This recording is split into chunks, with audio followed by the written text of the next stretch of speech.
but also a situation where drugs and addictive substances are probably the most profitable industry on the planet, and I believe can be documented almost completely controlled by competing segments of the U.S. intelligence agencies.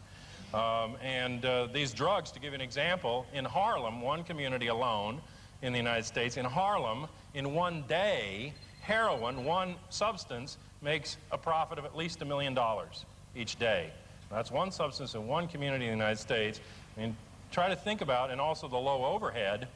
I mean, they don't exactly have employee benefits, no health care, actually the opposite, and a product that sells the consumer to the substance, not the other way around. Certainly not the only addictive product. Tremendous amount of money being made on tobacco, on caffeine, on alcohol and other addictive substances, but that's certainly one of the illegal drugs, the ones they make illegal to make expensive, are one of their major sources of income for covert and other operations. And these black markets grow up around them, where we're supposed to believe that for 40 years organized crime and a supposedly organized federal and local police investigative bureau are forced to coexist without any ability to untangle or dismantle each other. I mean, a young kid, 15 years old, can find the dealer in the community within 20 minutes, but it takes 20 years for the police to uncover who's selling the narcotics or to do something about it. And those 16-year-old kids that they're throwing into prison by the droves in D.C., which is where I live, in one of the model communities where the war against black youth is being called the war against drugs, those kids don't have boats and planes that fly back and forth from Colombia. I mean, they're at the very bottom of that profit level. They're the mules that carry it around for the people that actually bring it in internationally. The profit's already made by the time it hits the street. The price of being a dealer on the street to the people that are giving them and controlling the type of dope they sell and what goes in it and the price of it, their price to stay on the street is not to pay more profit.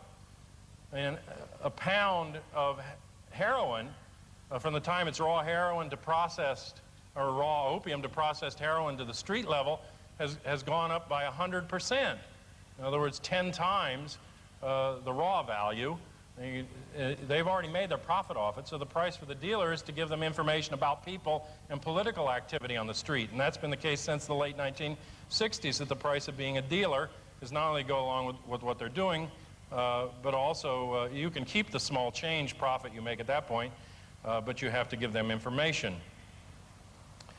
And not to mention the control that they get over the society, the ability to bust who they want, and the actual pollution of consciousness. I never took any of the controlled substances because I think they're all essentially poisons, as is most medicine, and I didn't want to interrupt conscious flow, and insight into things. I get high enough on myself and people around me. I find most things pretty amusing.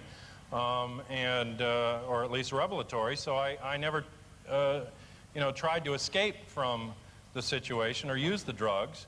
I knew a lot of my friends that did, but I know that there was a qualitative difference between the experience of acid or marijuana in the late 1960s and the things that went under that name by the period of the 1970s. In fact, I was at a police conference, the Academy of Forensic Sciences, almost all of whom are police, that do ballistic work on crimes, and they had a trade show out front with a machine that could distinguish on a petri dish with a little look like a microphone passed over the dish.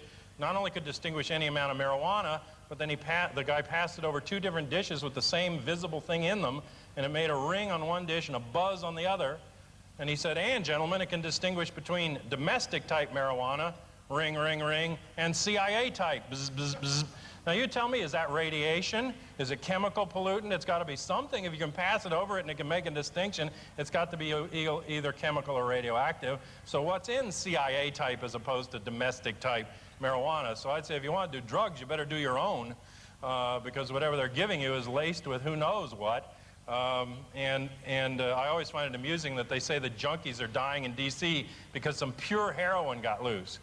I mean, they took kids that had never taken any heroin in their life and shot them up with 3 times the dose of a long-term addict, daily dose, and they don't OD.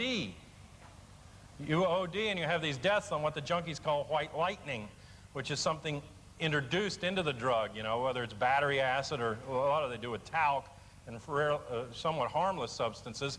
But when you're dying from a drug overdose, on cocaine even, in the Haight-Ashbury in the 1960s and since, those were kept in the open homicide files as unsolved murders because they know you can't OD on pure heroin or pure cocaine.